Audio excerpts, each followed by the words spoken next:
Deus, queridos, por essência, Ele é um libertador. É isso que o texto nos diz. Onde há o Espírito do Senhor, aí há liberdade. Deus vem para libertar, vem para salvar. Em Gálatas capítulo 5, o apóstolo Paulo diz, para o que você foi chamado? Irmãos, vocês foram chamados para a liberdade. De novo, olha a diferença disso com a forma que as pessoas enxergam a religião. Acham que vão ser presas, vão ficar limitadas, vão ficar escravizadas. Não, é o contrário. Vocês foram chamados para a liberdade. Onde há o Espírito de Deus, há a liberdade. Mas é porque, e o apóstolo Paulo diz, vocês foram chamados para a liberdade, mas não usem a liberdade que vocês têm, que foi conquistada na cruz, e é um princípio do Evangelho, e mais do que um princípio do Evangelho, é um princípio de quem Deus é, porque onde há o Espírito de Deus, há liberdade. Mas não usem a liberdade para dar ocasião à vontade da carne, pelo contrário, andem segundo o amor. Então, não é porque você está livre que, eu estou livre, agora eu vou fazer o que eu quero. Como se uma pessoa estivesse preso lá na papuda, vem o Senhor Jesus, eu te liberto. E tira da cadeia, dá um bom banho, faz a barba, põe uma roupa linda, cheirosa, te põe dinheiro no bolso, te dá um trabalho, te dá um emprego, te dá um carro, te dá uma casa. Eu te conto que Jesus fez isso com uma pessoa, e a pessoa sai... Opa, estou livre da papuda, vou roubar, vou assaltar, vou matar.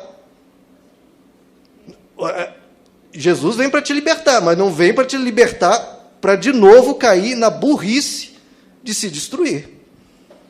Ele te liberta para ter uma vida melhor, não te liberta para você, como diz as Escrituras, como um porco voltando para a lama. Ou, numa linguagem mais forte ainda, o cachorro que volta ao seu vômito. Não, ele te liberta para você sair da lama, para você sair daquilo que é ruim, para você crescer, para você melhorar. Então, ele nos liberta. Esse é o primeiro princípio do Evangelho. Tudo me é permitido, mas eu não deixarei que nada me domine, porque Deus veio para me libertar. Então, eu não vou permitir ser escravizado por nada. Nada, qualquer coisa que te escraviza, queridos, é contra o princípio do Evangelho, que é o princípio da liberdade. Isso é um princípio do Evangelho, liberdade. Por exemplo, abra em João capítulo 8. Olha do que nós somos libertos. João 8, verso 34. Jesus respondeu, digo-lhes a verdade, todo aquele que vive pecando é escravo do pecado. E é por isso que Deus te liberta e você não vai voltar para o pecado, para ficar pecando. Por quê? Porque você, aquele que vive pecando, não é aquele que peca de vez em quando. Mas quem vive pecando, consente com o pecado, eu vou pecar e vou continuar pecando e eu quero ser assim. Quem vive pecando é escravo do pecado. Mas eu não vou me deixar que nada me domine. Lembre do texto. O escravo não tem lugar permanente na família, mas o filho pertence a ela para sempre. Portanto, se o filho os libertar, vocês de fato serão livres. De novo, a mensagem do Evangelho, o filho liberta. E se você está liberto, você está livre. Livre de tudo, inclusive do pecado. Você não vai viver pecando. O pecado passa a ser algo ocasional. Ocorre aqui, ocorre lá, porque nós somos pó, nós somos falhos. Mas você não consente com o pecado. Você não quer o pecado, porque você é uma pessoa livre. Eu não vou roubar, não vou matar, porque eu fui liberto da prisão. E eu não quero, não tem nada mais aquilo em mim. Eu estou livre do pecado. O apóstolo Pedro diz algo semelhante ao que eu comentei com o apóstolo Paulo disse. 1 Pedro capítulo 2, ele diz, vivam como pessoas livres, mas não usem a liberdade como desculpa para fazer o mal. Então, o que o Evangelho ensina? Vivam como pessoas livres. Essa é a mensagem do Evangelho, queridos. A religião que se prega por aí, eu não quero nem saber disso, eu quero o Evangelho. E o Evangelho diz, viva como uma pessoa livre. Eu já comentei isso algumas vezes, quando assim na nossa vida cristã, que eu me sinto assim um pouco pesado, o Evangelho está um pouco pesado, algumas coisas que parece que eu não posso. Na hora que isso vem na minha cabeça, espera aí, se eu estou pensando isso, eu não estou vivendo o Evangelho.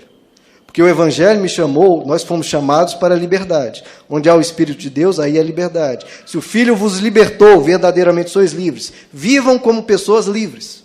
Se você está se sentindo preso por causa de Deus, por causa de mandamentos, você não está vivendo o Evangelho. Simples assim. Se você está sentindo que o fardo está pesado, não está vivendo o Evangelho. Porque o que Jesus diz? Meu fardo é leve. Se está pesado, você está vivendo como um fariseu.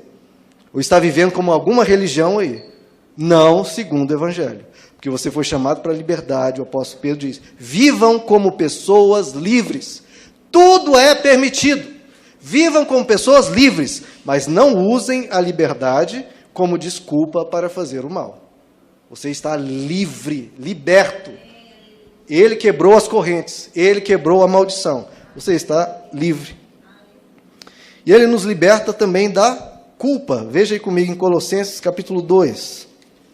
Eu vibro, queridos, com o Evangelho. Porque todo mundo acha que as religiões são todas iguais. E são. Inclusive o cristianismo que alguns pregam. Mas o Evangelho, meus irmãos, totalmente diferente. Uma coisa é uma coisa, outra coisa é completamente diferente. Colossenses capítulo 2, verso 13. Olha o que nos diz. Quando vocês estavam mortos em pecados e na incircuncisão de sua carne, Deus os vivificou com Cristo. Ele nos perdoou todas as transgressões. Veja só. Ele nos perdoou todas as transgressões e cancelou o escrito de dívida, que consistia em ordenanças e que nos era contrária. Ele removeu-a, pregando na cruz e tendo despojado os poderes e autoridades, fez deles um espetáculo público, triunfando sobre eles na cruz. Então esse é um outro ponto. Tudo é permitido. Não me deixarei dominar por nada, nem pela culpa.